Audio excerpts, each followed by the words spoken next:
Hello, I'm Only Jax. Over the last few years, we've seen a boom in interest in UFOs, from Chinese weather balloons in the sky making us ask, are we alone in the universe? To drones over New Jersey making us question our place in space, to even multiple congressional hearings on UFOs and aliens alike, leading us to be skeptical of just how responsibly are our tax dollars being spent. The topic of aliens is a divisive one, whether terrestrial or otherwise, and personally, I haven't been convinced. I want to believe, but I just can't. You mean to tell me that we live in an infinite universe with infinite possibility, and with all of that infinity, not one extraplanetary civilization has come over to say hello? To me, it just seems like we would have either been inducted into the Galactic Federation or declared war on the Galactic Federation by now, if they were truly out there. Enrico Fermi, American physicist, Manhattan Project alumni, and certified smart guy once asked, if aliens exist, then where are they? Not here, I say. Not here. Well, then with that, how do we explain all of the UFOs we've been seeing? That glowing orb in the sky just can't be Venus. Look at how crazy it looks. What about the Tic Tac UFO that the Navy pilot on Joe Rogan brought up?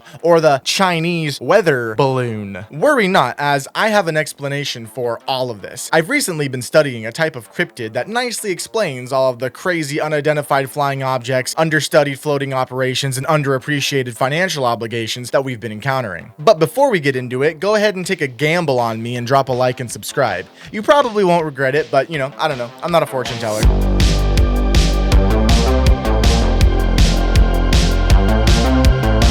The first UFO or otherworldly type object we'll be talking about today is the orb. I know, when you see a crazy looking ball in the sky that seems to remind you of Prometheus, you want to assume it's an alien of some sort. Sorry, you're wrong, and I want you to feel bad about it. Remember how I said that this video wasn't about aliens? Now, a lot of people online have been attributing this orb to being a plasmoid. A plasmoid is basically, according to Wikipedia, a coherent structure of plasma and magnetic fields, or in regular people language, gas that's on fire held together by magic. And I guess that kind of explains what this could be. Naturally occurring plasmoids in our sky don't seem to be understood very well scientifically as far as why they occur, but we can recreate a plasmoid at home by throwing 2 grapes in the microwave under a dish of some sort. Basically how it works is that the microwaves are compressed inside the grapes so much that when the grapes touch each other, the electromagnetic field is so strong they strip an electron from a sodium or potassium molecule, and this triggers a chain reaction that strips more blah blah blah blah blah blah blah. Just look at it. Yeah.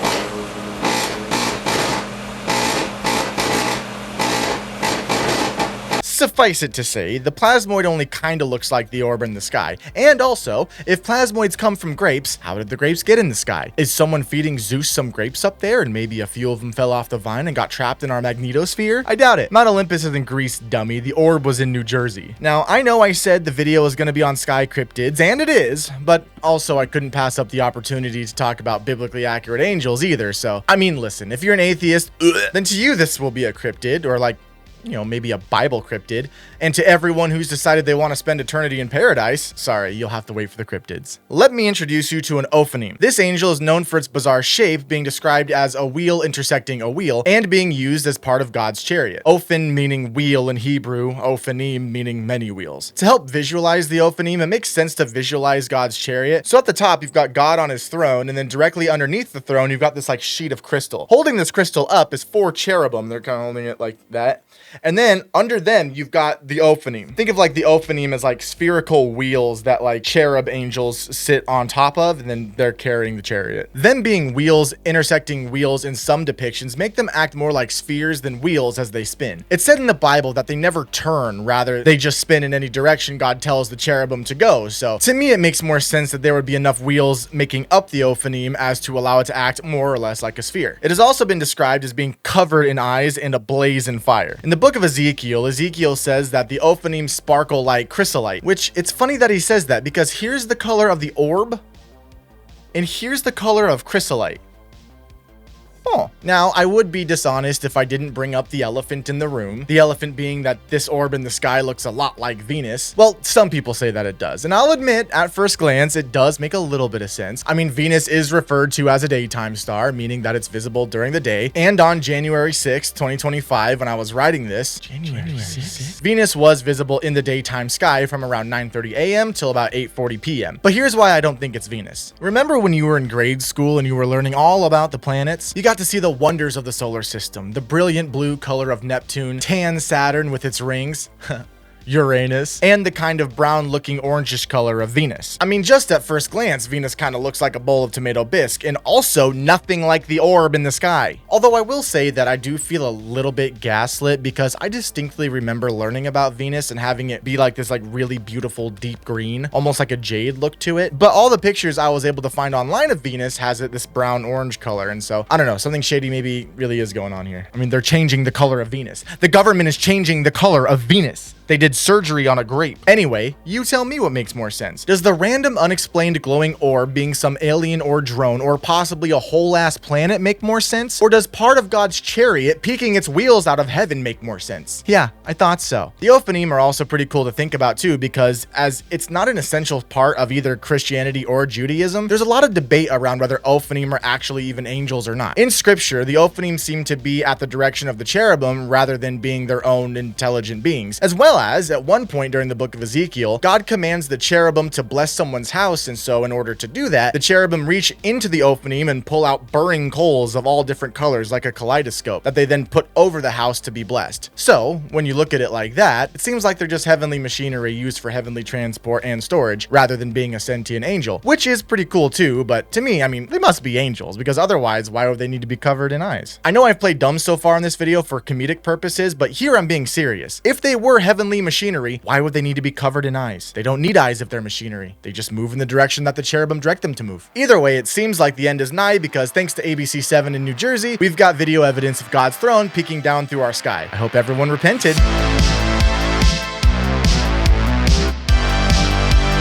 You want to talk about the UFOs? You want to talk about the UFOs? I've stumbled onto a major UFO conspiracy. These right here are the drones. Now let's talk about the drones. Can we talk about the drones, please, guys? I've been dying to talk about the drones with you all day. Okay, the drones over New Jersey were spotted in December of 2024, and video after video was posted on Twitter, Instagram, wherever really, asking two questions. One, whose drones are these? And two, why are they here? Over the next few days, interest and speculation grew. Conspiracy theorists saying that the drones were getting ready to release toxic chemicals over the population. Others have even said that the government was using drones to possibly test run a new government surveillance program. At one point, the FBI admitted during a House Homeland Security meeting that they have no idea what the drones are all about. And in a different statement given to the news media, the White House said, don't worry about them, and said that the drones are just a mix of law enforcement, commercial, and hobbyist drones polluting the sky above New Jersey. A funny side story about this is apparently people on the ground began shining laser pointers at the drones for, whatever reason. But a funny and also pretty dangerous side effect of this was that it was reported that several pilots have had laser pointers shined in their eyes from people mistaking their aircraft for drones, which,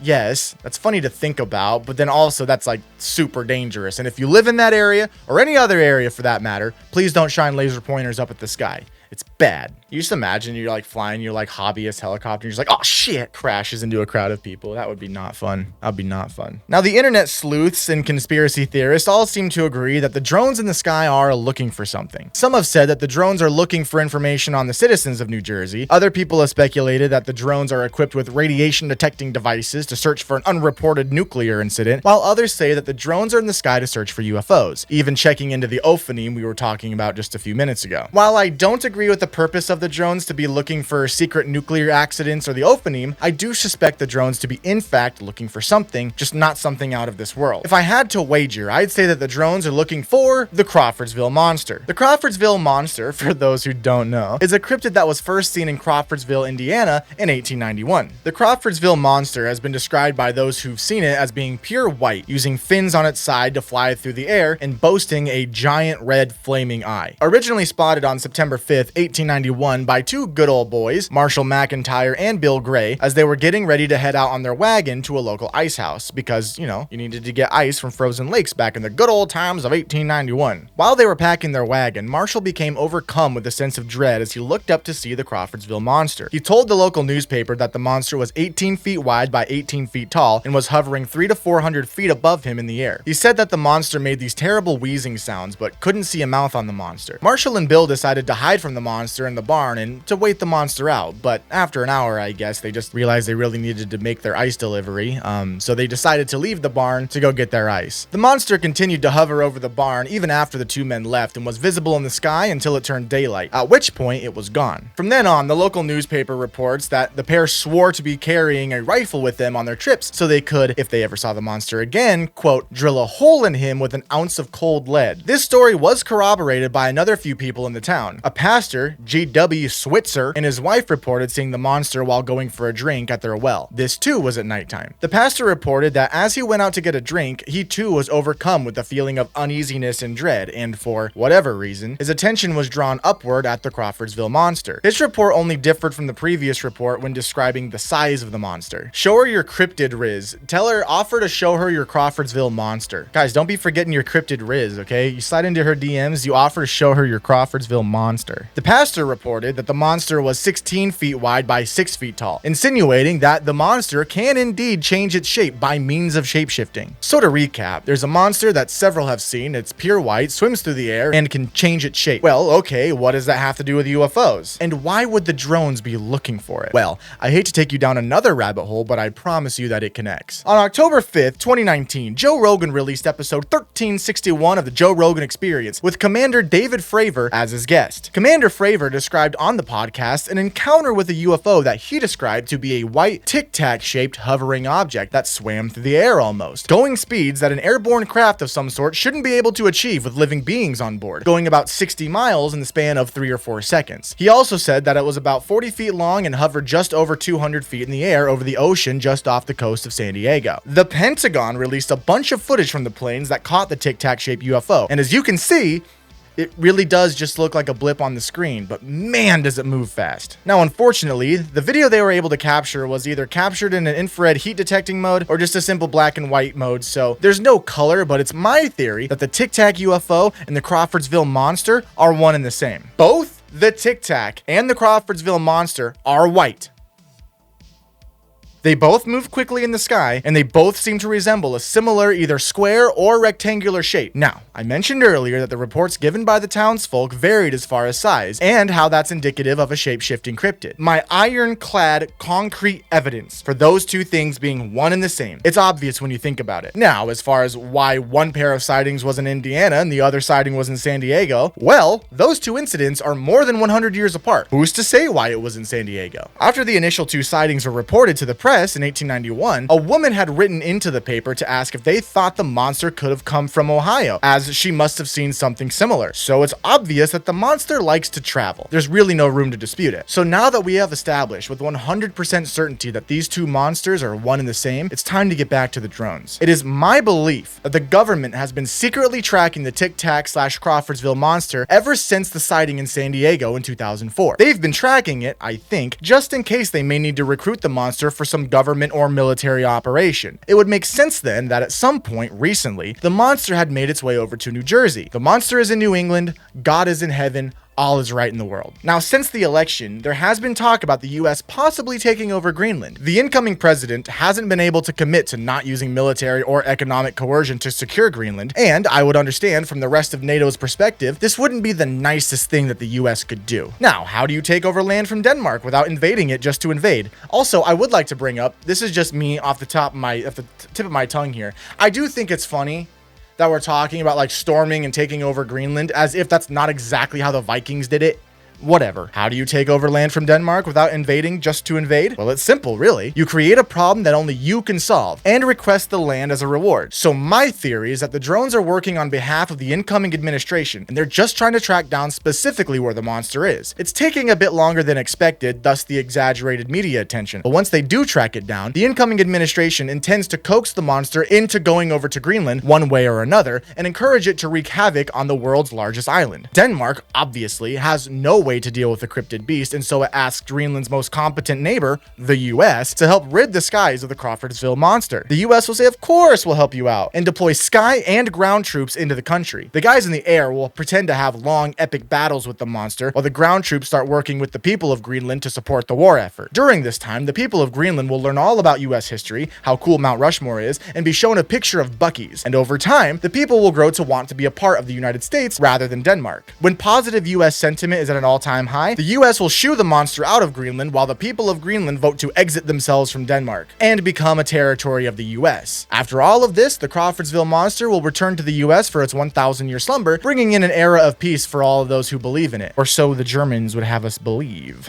I'm not saying that all of this is an absolute fact. This is just a very believable theory that I've been able to piece together with all of the available evidence. Call me crazy, but they also called Steve Jobs crazy. They also called Elizabeth Holmes crazy too. And just look at what they were able to accomplish. Well-behaved women seldomly make history. So yeah, that's really my theory about the drones and everything. I thought this would be a fun little video to make. Someone in Discord recommended I look up atmospheric beasts, and I thought it'd be funny to draw a conclusion to all the weird sightings in our sky, to a crazy government conspiracy to use cryptids to shoo Denmark, the Denmarkian presence out of Greenland. I am feeling a little bit sick today, so my unscripted outro here isn't going to be as long as usual. But I thought it'd be a fun little video. Maybe it'll work, maybe it won't. But yeah, thanks for swinging by, and until next time, always take pictures that aren't blurry of Bigfoot. You made it to the end of the video, you should subscribe, or maybe just leave a like, leave a comment if you please, but I'd rather you subscribe. I check that shit like every day, and when that subscriber number goes up, well, my heart goes up to the sky. When you